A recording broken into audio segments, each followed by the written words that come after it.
Las aguas reflejantes, el espejo de la nación. Este título nos remonta a un libro escrito por Carlos Valdés Martín, que hoy se encuentra con nosotros en este espacio de Entrevistando a. Martín, muy buenas noches, ¿cómo estás? Buenas noches, Manuel, es un honor. Pues aquí suena un tanto cuanto patriota este libro. Este título nos remonta a un reflejo de la nación, o tratas de retratar a la nación. Esa es la intención de tu libro. Mira, sí es un esfuerzo y un trabajo muy largo, de mucho tiempo, por comprender bien de qué se trata el tema de la nación, en especial México, porque pues finalmente es nuestra materia prima, el aire que respiramos, donde nos hemos nutrido, pero trata de analizar los diferentes elementos, considerar el tema global, qué tan vigente, con algunos procesos pues, que de alguna manera están muy de moda, que serían la globalización. Con el proyecto, por ejemplo, de la Unión Europea, se ha hablado, o para algunos piensan que ya el tema de la nación está saliendo de moda o está entrando a una fase decadente o de declinación, cuando también desde otro punto de vista es quizá hasta estos tiempos que realmente la reflexión sobre la nación está llegando a un punto más preciso, superando los términos quizá emocionales o políticos para comprenderla de una manera mucho más completa. Ahorita se habla mucho de la globalización y bueno, precisamente Europa ha vivido un cisma. Entonces, se ha roto todo esto porque según algunos expertos atribuyen que esta ruptura y estos conflictos de tipo global, sobre todo económicos, se debe precisamente a haber perdido una identidad, cuando los países tenían una identidad más clara. Por decir algo, los franceses le vendían a los españoles le vendían a los americanos, a los japoneses, y de repente alguien surgió, se dice que esto fue una intención del mercado o de los dueños del mundo, que dicen que son 50 familias, que ellos dijeron, bueno, vamos a olvidarnos de las naciones, vamos a olvidarnos de los sentimientos patrios, y vamos a hacer un mundo más humano, dicen ellos, más global, sin diferencias.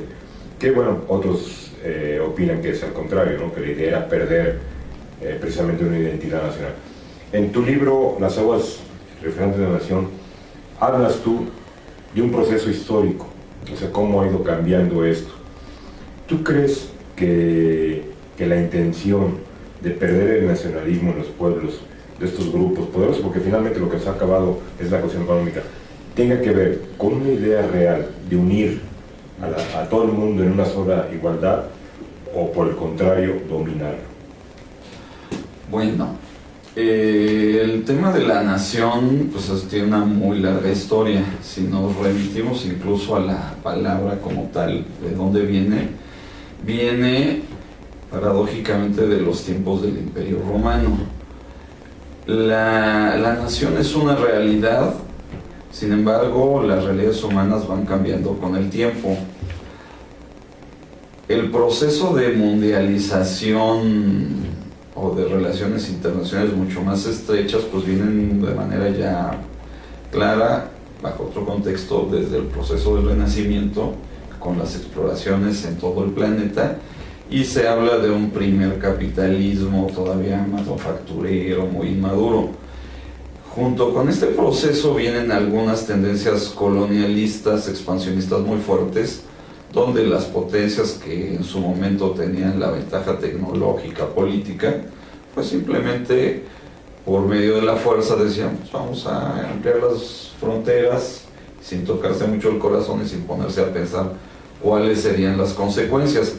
Entonces hay un proceso de conquistas muy fuerte a partir de Europa desde el siglo XVI, otro proceso en el siglo XVIII donde el capitalismo inglés es el dominante, aunque también hay otras muchas potencias europeas, y después del resultado de la Segunda Guerra Mundial, que viene pues otro sistema capitalista más suave, digamos, por cómo se resolvió la Segunda Guerra Mundial. En esa coyuntura agarró una tremenda fuerza el lema nacionalista. ¿Por qué? Porque las colonias o todo el sistema colonial inglés, francés, portugués, pues se desmoronaron en definitiva.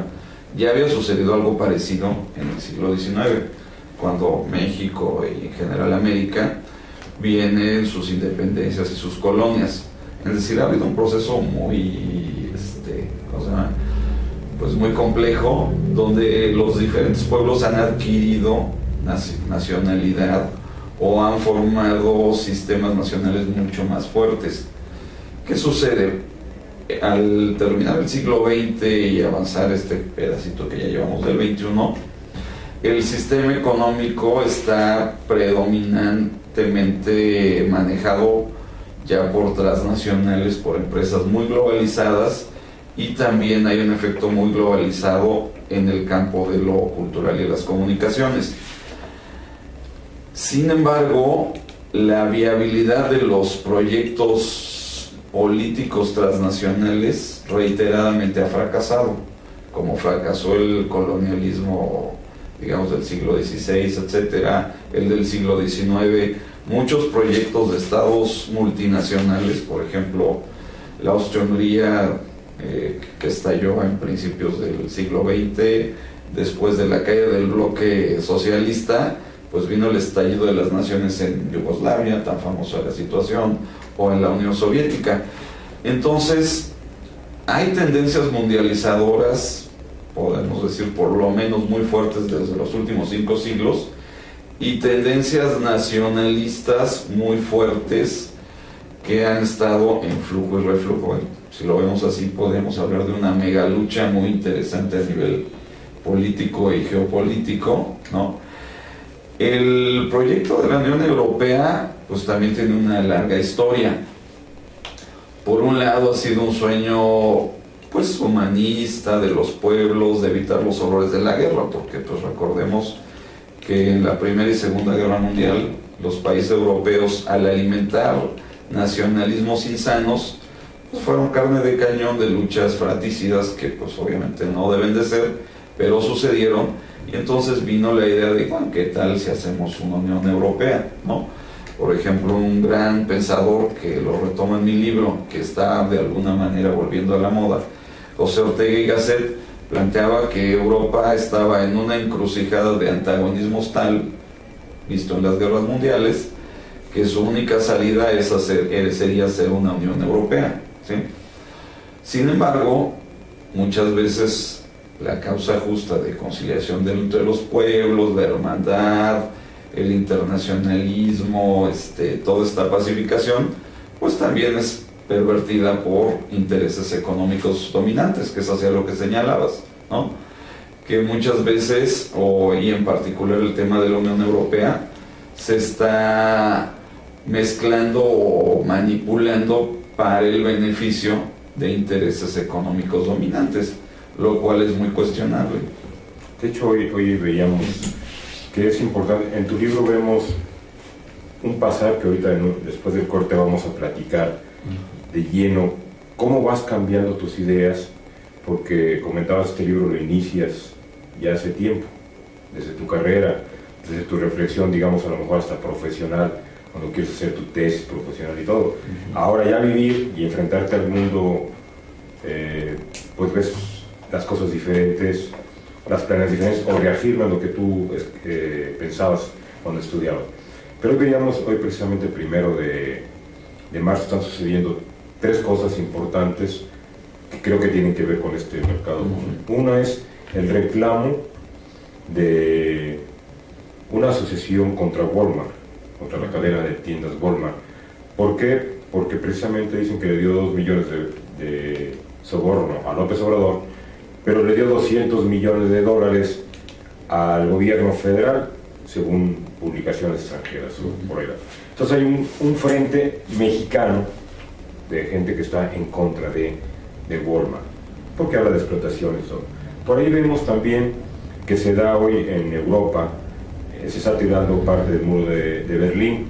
Según el gobierno alemán, pues lo que pretenden es crear algunas casas, algunas unidades habitacionales. Pero por el otro, la gente se ha opuesto, de hecho se han ido a plantar gente frente al muro de Berlín, que decían curiosamente, ¿no? O sea, todo el mundo quería que se tirara y ellos no quieren tirar. Lo que dice el gobierno es que lo va a quitar ese muro y lo van a volver a colocar en otro lado. Y los alemanes dicen, no, eso es un recuerdo, es una imagen de lo que nos sucedió, de lo que pasó, de las murallas que se rompieron a raíz de... Y curiosamente se le atribuye mucho a la caída del muro de Berlín al Papa, ¿no? A Juan Pablo II.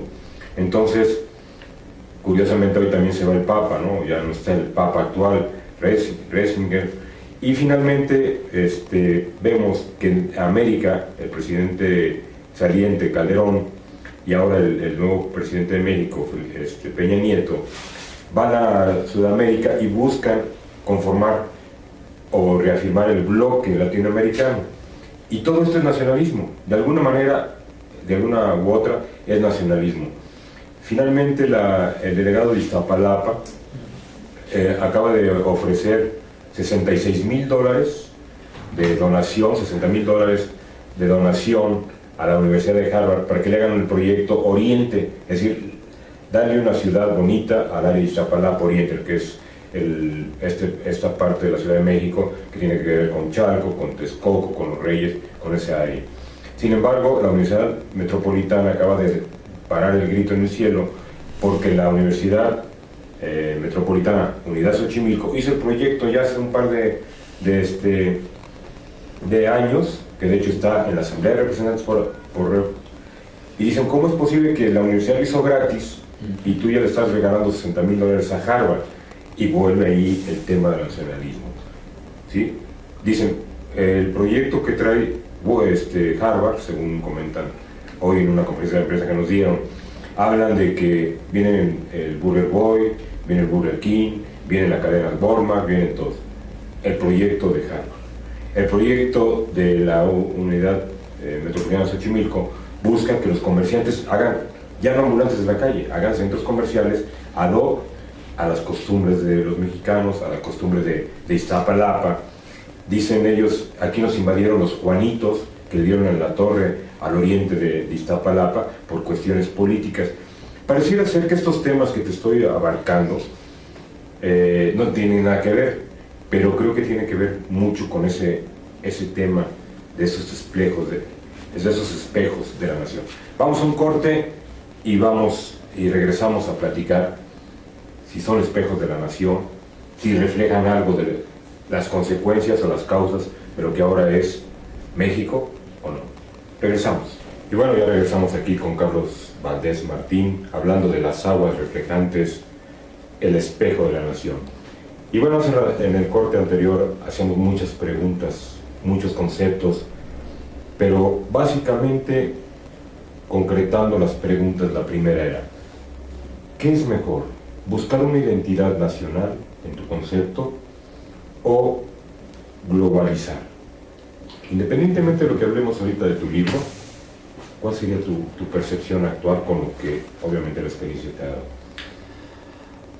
Mira, si tratando de ser directos, se necesitan los dos conceptos, no están, cada uno tiene su nivel de eficacia. El problema en especial del tema de globalizar o la globalización es que también se ha vuelto una máscara de fenómenos imperialistas o de avasallamiento de los pueblos y de ataque o marginación hacia la parte más débil de las sociedades o las regiones que pues han sufrido procesos de deterioro por muchas circunstancias.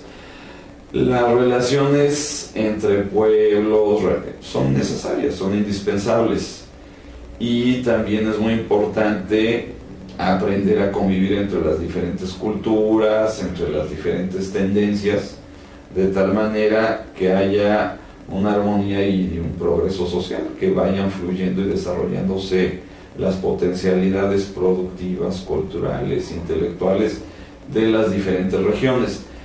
El problema de la globalización es que tiende a ser como una cortina, o decían los antiguos, tabla rasa, es decir, agarras con todo y arrasas, dejas parejito, no dejas títere con cabeza, y eso sí es muy dañino y muy perjudicial, porque la nación en primer lugar es un fenómeno complejo. En la nación por lo menos se unifican varios niveles de las relaciones humanas, y estas a su vez se convierten en un evento de conciencia, lo que decías, la identidad nacional, una identidad colectiva. Pero la identidad colectiva no viene nada más de un solo nivel o de un solo fenómeno, que de hecho es ahí donde se ha atascado históricamente la teoría de la nación. Cierto reduccionismo ha tratado de que, ok, la nación debe ser la etnia, todos los que vienen únicamente de la misma raíz y que de hecho vienen de la misma pareja primordial, ¿sí? Lo cual se ha demostrado falso y además llevado a los pueblos al desfiladero del racismo. El racismo es una tendencia retrógrada y tiene que ser superada de manera muy clara. Sin embargo, sí es cierto que de manera espontánea, pues las tribus se relacionaban de cierta manera y eran parientes, y luego eran grupos más grandes, y de ahí vienen muchas de las naciones, si vienen de un parentesco social espontáneo. Otra a nivel súper importante para entender a la nación es, por ejemplo, su sistema de comunicación, en especial los idiomas. Ha sido un vínculo. Conforme, por ejemplo, si ves el mapa de la Europa del siglo, del paso del 18 al 19 al 20, la cantidad de lenguas literarias fue de la mano con el establecimiento de las naciones modernas, ¿sí? Conforme el sueco se establecía como un idioma con su propia gramática, etcétera, pues se fue estableciendo y se llegó a definir como una nación separada, diferente del tronco común entre parientes con los daneses, finlandeses y noruegos. Y así fue pasando de manera espontánea en muchos lugares, pero también es cierto que hay algunos pueblos y regiones que establecen sus naciones con diferentes idiomas. Caso típico, por ejemplo, de los suizos, que tienen una convivencia de muchos siglos, que ha sido muy estable y tienen diferentes lenguas y diferentes etnicidades, por decirlo internamente. Y luego, por ejemplo, otra de las vertientes de qué define la unidad de la nación es el tema del poder.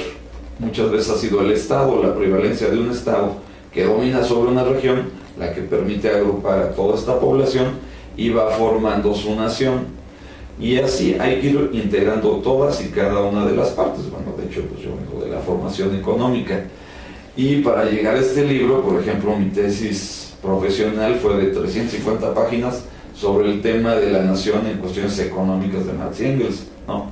Analizar la integración de mercados, la tasa de ganancia, las ganancias desiguales, los flujos de mano de obra por diferentes tipos de salarios. O sea, hay un sinfín de fenómenos que es bien interesante analizar, que van de la manita con la nación. Y el problema ha sido ese, que con la tendencia reduccionista se dice, no, mira, con que lleguemos a un sistema de entendimiento de un mercado común, se resuelve el problema nacional. Históricamente se ha demostrado que esto no es así. Tú como economista, ya eso iríamos entrando a tu libro. Se habla en la apariencia que periodos como el de Porfirio Díaz fue un periodo muy estable, hasta que se dicen coloquialmente, hasta que se le botó el poder. El caso de por ejemplo, de Fidel Castro, lo mismo, fueron estables hasta que se le botó el poder. En el caso ahorita de Hugo Chávez, la misma. Sin embargo, económicamente, es eso, o sea, a una nación la puedes, ¿cómo la dominas más inteligentemente en tu percepción? ¿Con el poder castrante en un momento dado o con un poder económico? ¿O en qué momento ambas se combinan? Bueno, en esa pregunta pues siento que es muy abierta, variando de acuerdo a coyunturas históricas.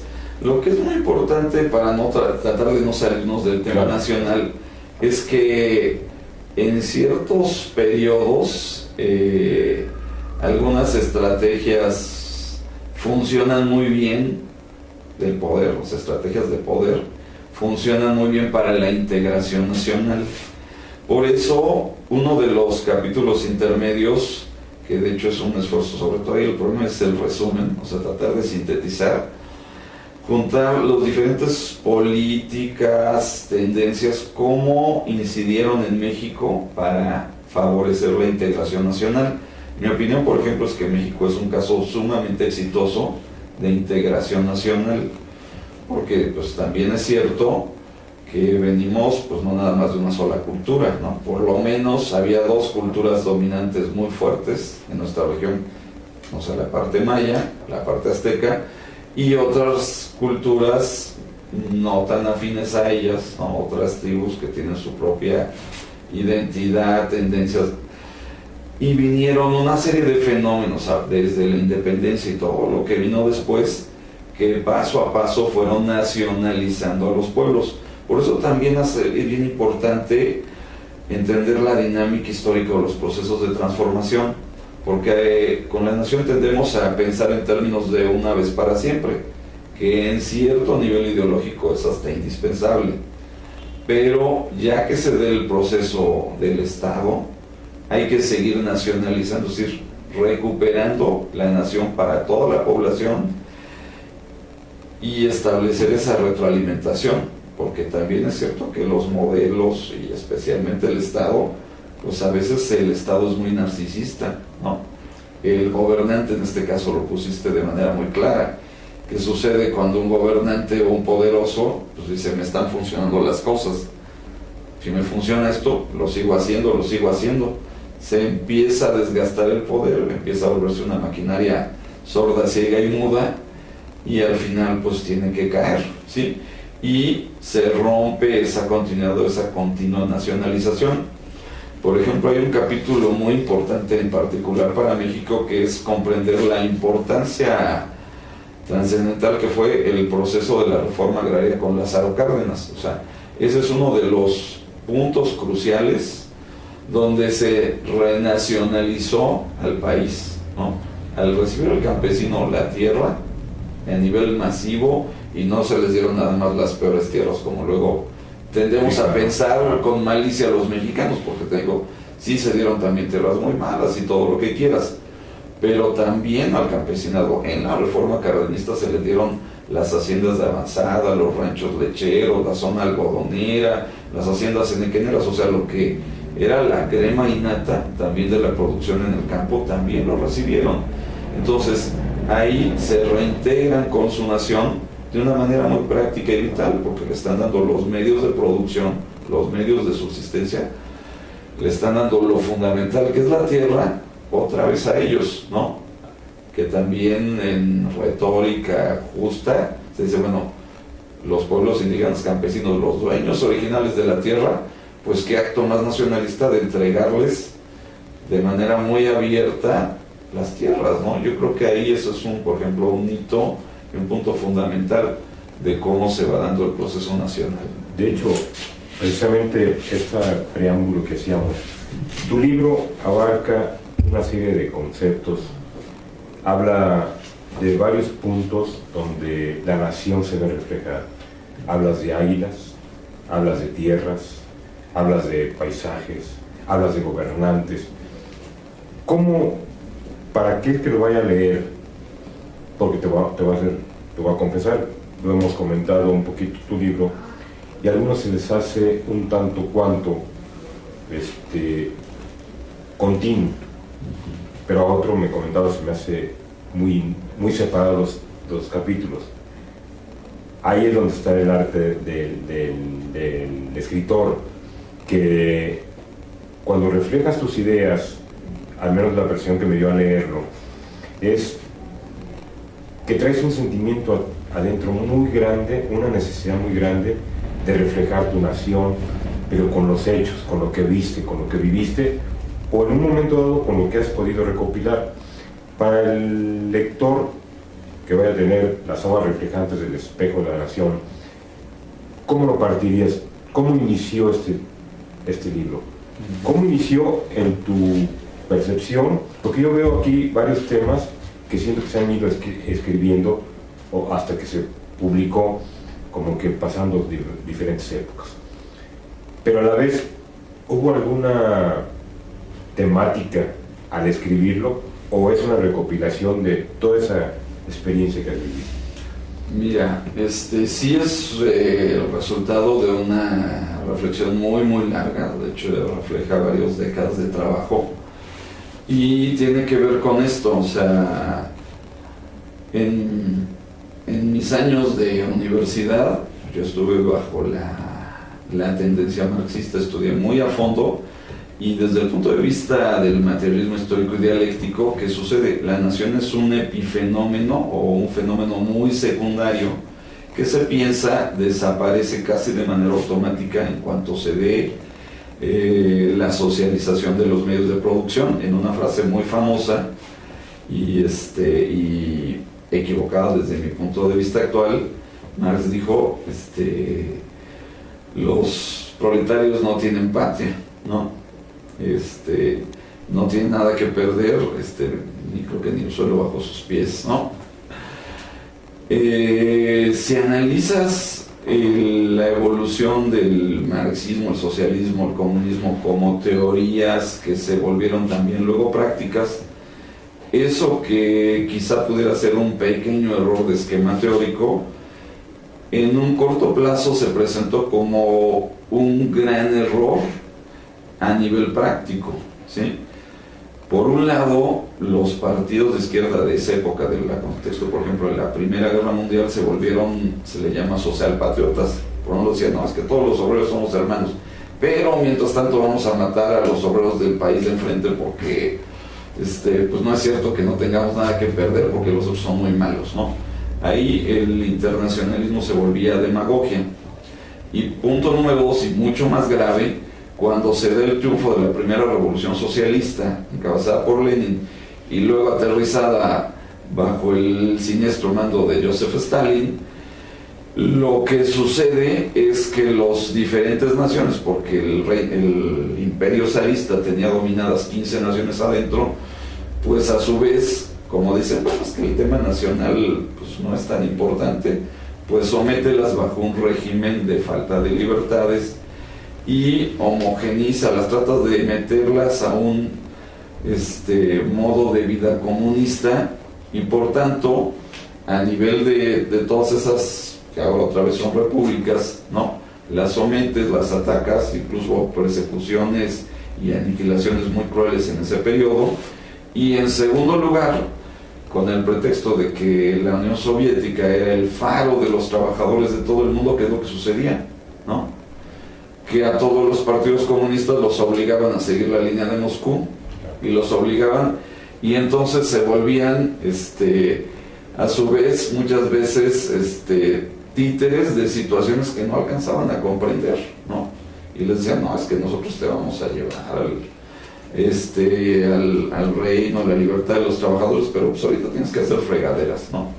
Y si estudias con detenimiento el transcurso del socialismo en ese siguiente periodo, pues finalmente los militantes comunistas honestos pues fueron víctimas de una serie de maquinaciones de tipo de un socialismo nacionalista que finalmente se plegaba ante los intereses de la coyuntura de la Unión Soviética.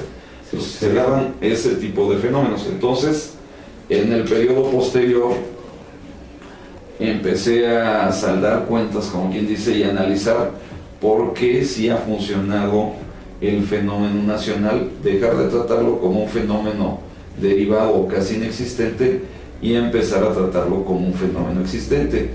A partir de ahí empecé a estudiar muchos temas de la teoría pura de la nación y en particular, por ejemplo, estudié la filosofía de lo mexicano. En el libro van a encontrar pues los breves resúmenes que les van a orientar sobre, bueno, cuál fue la posición, por ejemplo, de José Vasconcelos en la filosofía de lo mexicano, Octavio Paz, Samuel Ramos, ¿no? Que crearon una interpretación interesante, ¿no?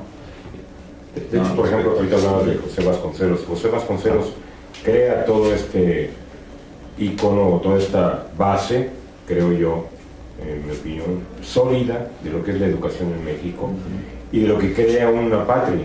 Sí. Una nación que duró, pues, yo creo que prácticamente hasta que llegó los gobiernos nuevamente de derecha, ¿no? O los gobiernos de derecha. Hasta el año 2000, los cimientos un poquito antes del 2000, los cimientos de la nación se basaban en la educación, un proyecto que José Vasconcelos crea, ¿no? Y que finalmente, digamos, con el periodo salinista en el 88, como que se empieza a romper este respeto a la patria, este respeto al amor cívico. Y bueno, ya con Zedillo, bueno, ya se da un rompimiento, por un lado, de la educación, pero a la vez Zedillo todavía como que la sostiene un tanto cuanto los sistemas de educación. Pero llega Fox y parte. Lo primero que rompe Vicente Fox es con el civismo. Quitan el civismo de las escuelas. En tu percepción que hablabas precisamente de escritores, de personajes que han dado una imagen de patria, lo decíamos ahora últimamente en las últimas elecciones, bueno, lo veíamos en las últimas elecciones, cómo se burlaban de un personaje porque no había leído más que 3 libros. Entonces, eso creo yo que es la percepción de ese rompimiento de la nación que se dio en 12 años, prácticamente, al quitar civismo, esa identidad. ¿Tú cómo sientes que en qué momento el concepto de Vasconcelos, que también, digamos, pues como decías hace ratito, hay que cambiarle, hay que actualizarlo, se rompe, o si era natural este cambio? Si tuvo que ver mucho la actitud de un gobierno conservador o de derecha o panista, o tuvo que ver simplemente que ya se rompen al no reforzar los sentimientos de nación, se tienen que romper o se tienen que actualizar. Bueno, mira, sí, la intervención de Vasconcelos, digamos la clásica o su época luminosa, porque además Vasconcelos pues, es un personaje de 2 épocas, claro. Se ha cuestionado mucho su segunda época y bueno, como no es el tema fundamental hablar de Vasconcelos, pues de hecho en el libro no trato su segunda época, que hasta además pasó de sus raíces mestizas a criollas, ¿no? O sea, como que tuvo un cambio ahí medio peculiar. Pero en su primera intervención, en su primer periodo, fue muy acertado y muy asertivo en impulsar y desarrollar la educación, y una educación sumamente incluyente, sumamente abarcante, con una idea muy sincera y muy bien estructurada de cómo integrar a todos los sectores de México, ¿no? A lo mejor de la cultura y generar así que una gran cruzada nacional. En ese tiempo le decían con una palabra espantosa, pero que la voy a recordar, desanalfabetización, ¿no? En vez de decir que alfabetizaban, le daban la doble negación, ¿no? Pero era muy importante, ¿no? Ese despertar del país con la bandera de la educación, y además ayudó mucho a pacificar en el periodo postrevolucionario y preparó las grandes reformas sociales y una gran inclusión de la población en un proyecto que adquirió la dimensión de México. O sea, lo considero que fue un proyecto sumamente exitoso y además llevó hacia la figura que yo llamo la figura clásica de la nación en México, una figura tan fuerte que luego ha causado un problema de, bueno, y luego cómo la analizamos. O sea, dice que ha sido un modelo tan bien hecho que luego fue tan bien aprovechado políticamente que en la contraparte pues decían, no, y las libertades, que o sea, el Estado era tan bueno para representar a la nación, se le había dado cierta inclusión a las clases desposeídas, que los demás decían, bueno, y ahora ya para dónde nos movemos, ¿no? Decían, es la dicta blanda, la dictadura perfecta, aunque hubiera niveles de representatividad legal, etcétera, etcétera, pero este perfeccionamiento del sistema también en el aspecto nacional después se volvió un poco problemático, ¿no? Al entrar el periodo digamos, de la derecha, o sea, de hecho hay un corrimiento hacia la derecha dentro de la misma trayectoria del PRI. O sea, podemos hablar de que su culminación en el periodo izquierdista pues es Lázaro Cárdenas, y después hay un lento movimiento, ¿no? Que pues viene el salto de Díaz Ordaz, etcétera, viene una serie, y viene el salto de Salinas de Gortari, el salto de Zedillo, y luego ya entró pues definitivamente el PAN con una tradición ideológica de derechas que no se identificaba con las banderas nacionalistas, que no está a gusto con la educación pública, etcétera, y viene a causar, pues digamos, sí, una especie de crisis, ¿no?, en la identidad nacional, en ciertos valores nacionales, que sin embargo esta derecha de nuestro país tampoco encuentra cómo deshacerse de ellos, porque además es algo pues, que no encuentran con qué deshacerse, pero tampoco encuentran cómo bien utilizarlo, y entran temas como lo de Walmart, ¿no? Porque finalmente nuestro país pues está en una posición geopolítica y estratégica bien definida, y nos vamos a enfrentar continuamente con el tema de las transnacionales, de la desnacionalización de la economía, que yo creo que por ese lado va a haber en el futuro muchísima tela de donde cortar, y muchos debates políticos y muchas acciones, ¿no?, donde se pueda recuperar y rescatar y dar el perfil del siglo XXI del tema nacional. En tu libro, ¿cómo me reflejo yo como ciudadano? ¿Cómo me reflejo yo como persona que vino o que emigró a la Ciudad de México? ¿Cómo me reflejo yo como un visitante que vengo y quiero ver a México? Lo puedo ver a través de tus libros. ¿Qué debo esperar yo al leer el libro? Mira, hay por lo menos 3 o 4 fases donde el lector se puede identificar.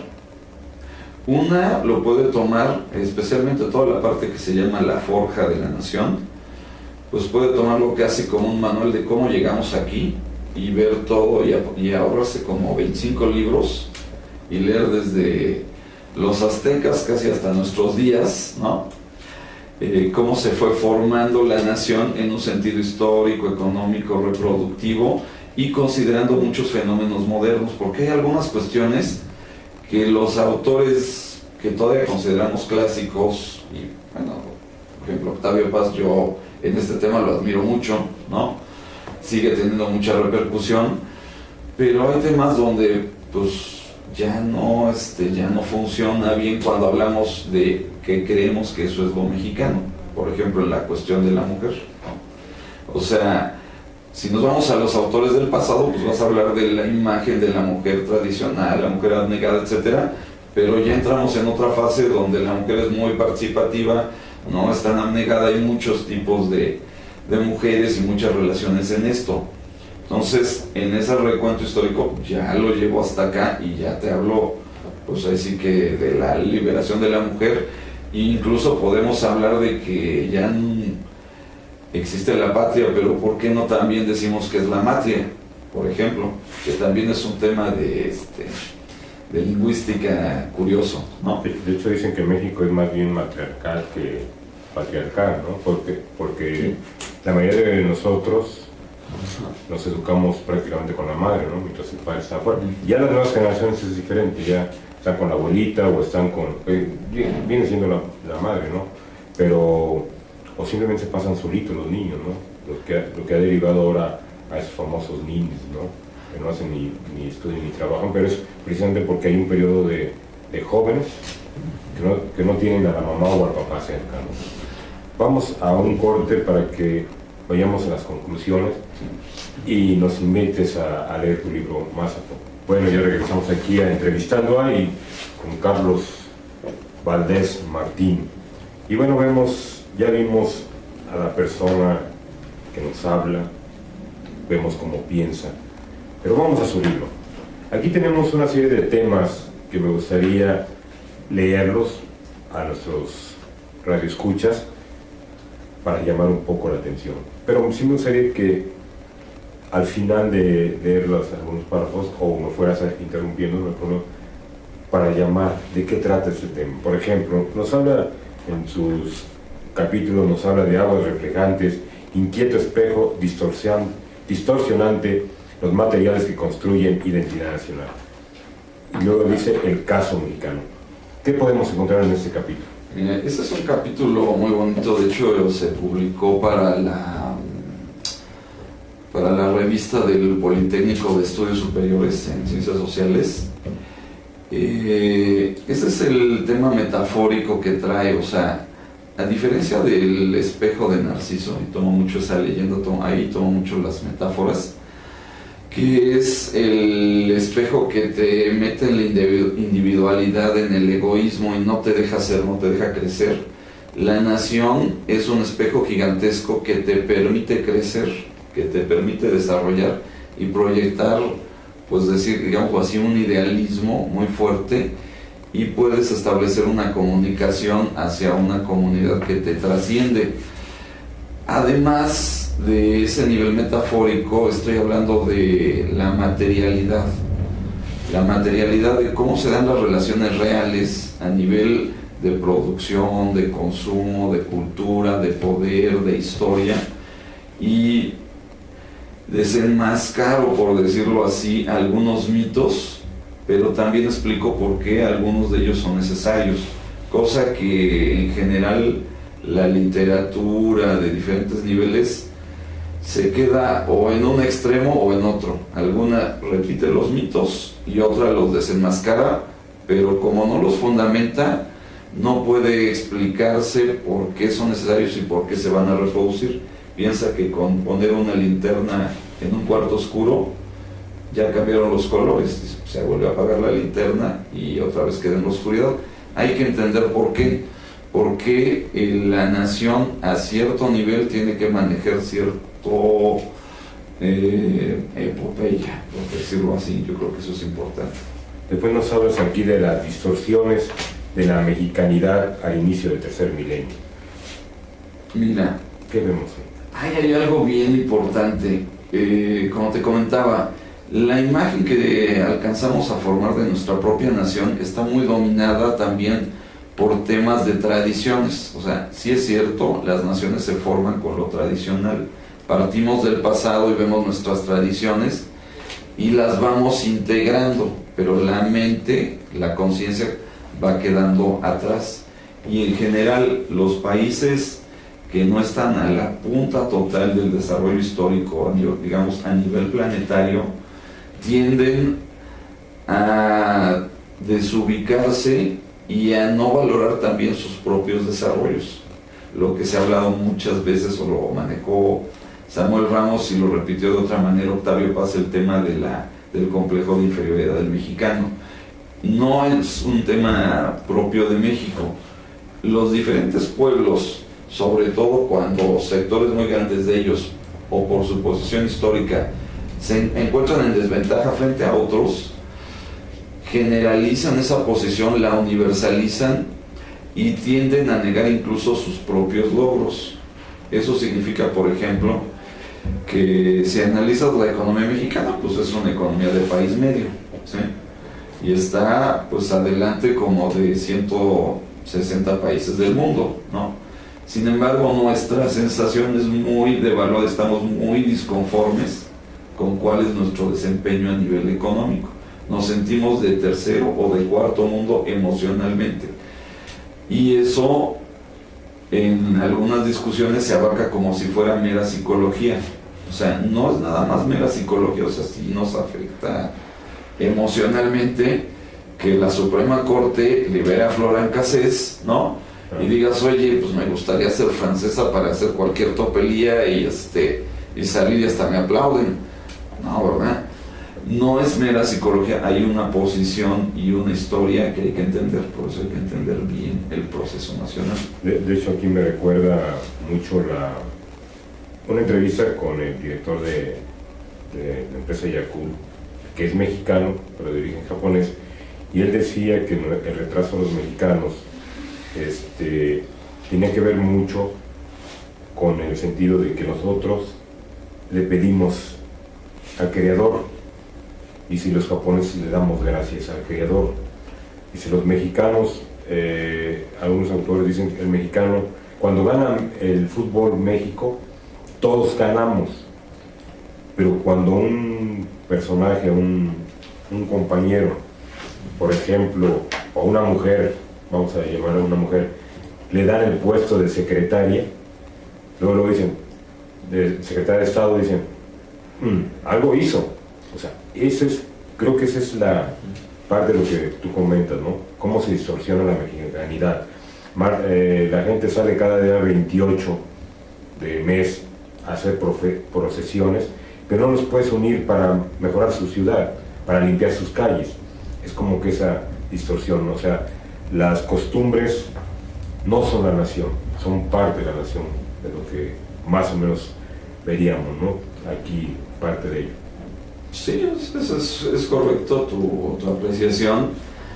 O sea, es muy importante tener claras las costumbres, y las costumbres además van cambiando. O sea, debemos de estar claros que estamos en un proceso histórico de modernización constante, de transformación tecnológica, de transformación de los roles sexuales, productivos, reproductivos, etcétera, lo cual no está opuesto o antagónico con el concepto de nación, pero se va transformando esa visión, ¿no? Y los temas religiosos, de cultura tradicional, etcétera, también hay que tener pues, como un enfoque sociológico de comprender, oye, ¿por qué para la cultura y el ambiente campesino, que ya es la minoría del país, también hay que tenerlo muy claro, pero sin embargo en nuestra idiosincrasia de lo que es la nación la seguimos viendo como si fuera la mayoría? Es la minoría y nos pesa mucho su sector muy atrasado. Esa minoría es lógico, o sería lógico, que pues en una agricultura de temporal pues pidieran al cielo, oye, mándame las aguas, mándame una buena cosecha, y esa actitud religiosa o ese estilo religioso pues será funcional, ¿no? a lo que todavía es la vida real para millones de mexicanos, ¿no? Otro sector de mexicanos, pues sus actitudes son muy diferentes, ¿no? O sea, y es interesante contrastarla con los otros espejos de las otras naciones, de las otras culturas, ¿no? Que todas tienen sus niveles de funcionalidad. De hecho lo veíamos, por ejemplo, el campesino en Estados Unidos, el campesino norteamericano, no hablamos del migrante, del campesino. Vemos que ellos tienen muy delimitadas sus zonas territoriales, sus condados, ¿no? Pero su vida es a la vez muy campesina, pero también muy moderna, muy adaptada a todo lo que es una nación, ¿no? Aquí tenemos, por ejemplo, el águila bicéfala, la otra luz sobre la identidad nacional y la forja de una nación en la historia de la revolución de 1910 hasta 1960. Y aquí me remonta el águila de dos cabezas, ¿sí? ¿Qué vamos a ver ahí? Vamos a ver dos aspectos de la nación. Mira, hay un aspecto crítico que ya se ha discutido algo también en los medios, que es el crecimiento de la comunidad de ascendencia mexicana, ¿no? Y latina en general al otro lado del Río Bravo.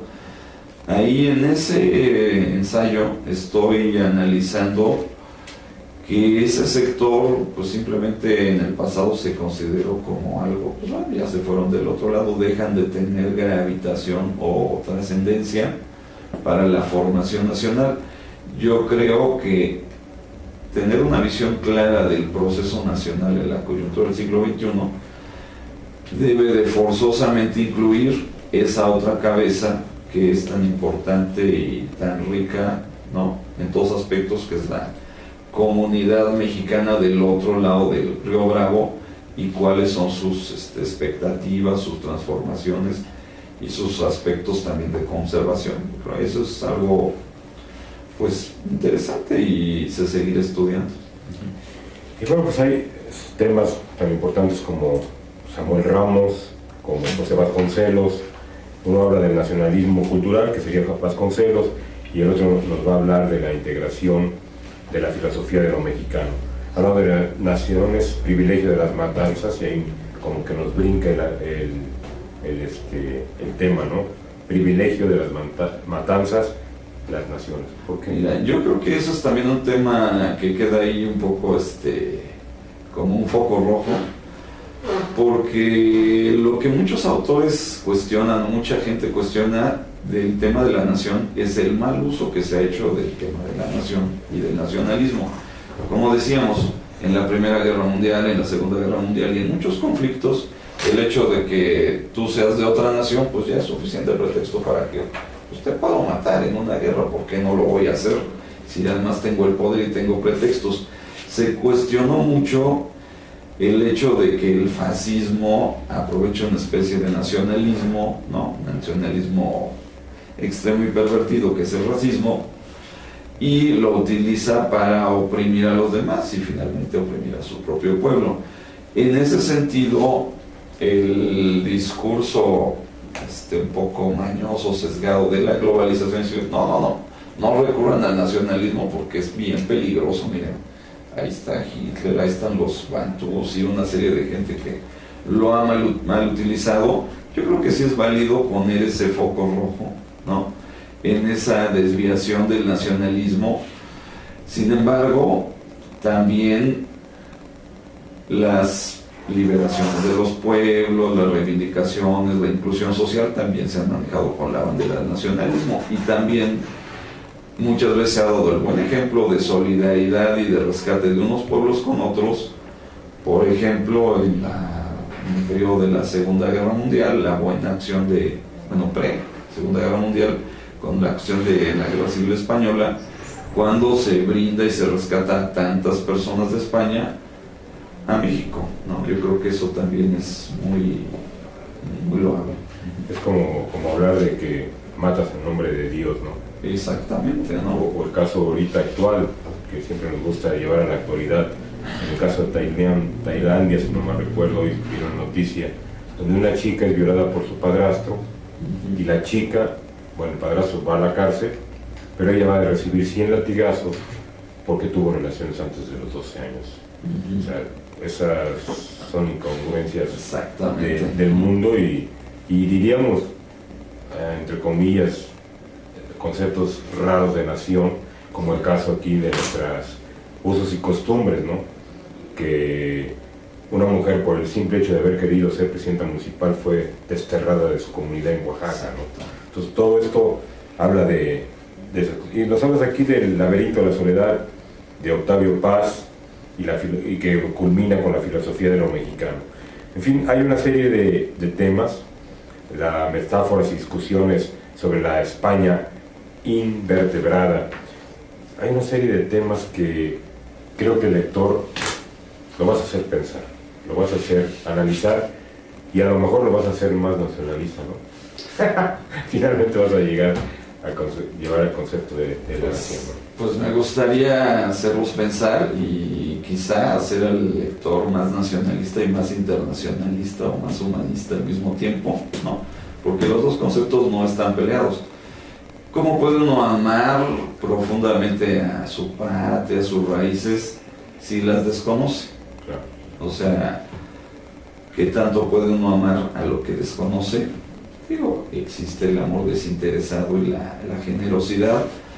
Sin embargo, es muy bueno conocer para amar y a través de ese conocimiento también obtener muchas herramientas para desenvolverse, ¿no? Porque siento yo que muchas veces el problema político de México y de muchos países es una crisis de creatividad.